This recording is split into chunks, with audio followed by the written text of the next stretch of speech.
ఇలా సత్తుపల్లిలో ప్రైవేట్ హాస్పిటల్లో చికిత్స పొందుతూ 10వ తరగతి విద్యార్థిని చనిపోయింది. ఈ విషయాన్ని కుటుంబ సభ్యులకు తెలపకుండా సదరు హాస్పిటల్ యాజమాన్యం పరిస్థితి విషమంగా ఉందంటూ మరో హాస్పిటల్కు అంబులెన్స్లో తరలించే ప్రయత్నం చేశారు.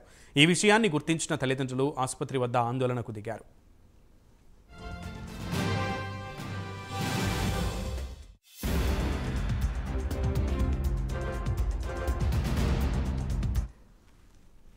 సత్తుపల్లి మండలం రేగళ్లపాడుకు చెందిన ఎండి ఉస్మాన్ పాషా షబీనాల కుమార్తె సనా తబస్సుమ్ 10వ తరగతి చదువుతుంది.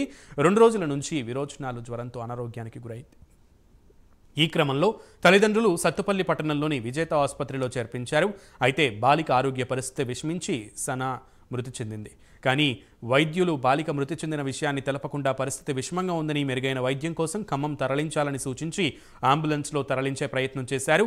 అప్పటికే ఆ బాలిక మృతి చెందినట్లు గమనించిన బంధువులు ఆసుపత్రి వద్ద రాత్రి ఆందోళన చేపట్టారు. విజేత ఆసుపత్రి వైద్యుల నిర్లక్ష్యం కారణంగానే తమ బిడ్డ మృతి చెందిందని ఆరోపణలు చేస్తూ ఆందోళనకు దిగారు. అయితే డెంగ్యూ జ్వరంతో ప్లేట్లెట్స్ తగ్గిపోవడం, కిడ్నీ, లివర్ ఫెయిల్యూర్ అయ్యి బాలిక మృతి చెందినట్లు ఆసుపత్రి వైద్యులు తెలుపుతున్నారు. ప్లేట్లెట్స్ తక్కువ ఉన్నాయి అని చెప్పి ముందు బ్లీడింగ్ ఆగడానికి ఇంజక్షన్లో సిరంజిలో అని చెప్పారు. అవి వేశారు. బ్లీడింగ్ ఆగింది. బ్లీడింగ్ ఆగిన తర్వాత డాక్టర్ గారు అప్పుడు వచ్చారు. 6:30కి వచ్చారు. 3ంటికి వెళ్ళి 6:30కి వచ్చారు.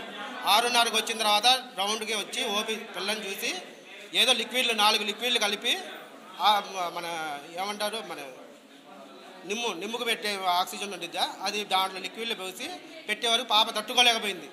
అప్పుడు దాకా మంచిగా ఉన్న పాప ఆ లిక్విడ్ పెట్టిన తర్వాత పాపకి అట్లయింది. దాని తర్వాత బ్లడ్ కావాలన్నారు. ప్యాకెట్ల కోసం నేను బ్లడ్ బ్యాంక్ కాడికి వెళ్ళాను.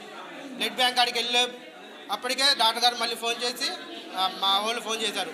డాక్టర్ గారు ఈసీజీ తీపియాలి, తర్వాత స్కానింగ్ తీపియాలి అది అన్నారు. స్కానింగ్ తీపిద్దాం అనుకున్నది నేను వచ్చేవరకు ఈసీజీ తీశారు. మళ్ళీ సీరియస్గా ఉందని చెప్పి మళ్ళీ అక్కడికి తీసి వెళ్ళిపోయారు.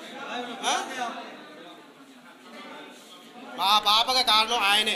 పాప చనిపోయిన తర్వాత కూడా మాకు చెప్పకుండా వెనక నుండి తీసుకుని వచ్చి అంబులెన్స్ ఎక్కించారు. దీన్ని న్యాయం చేయాలి, మీరే న్యాయం చేయాలి.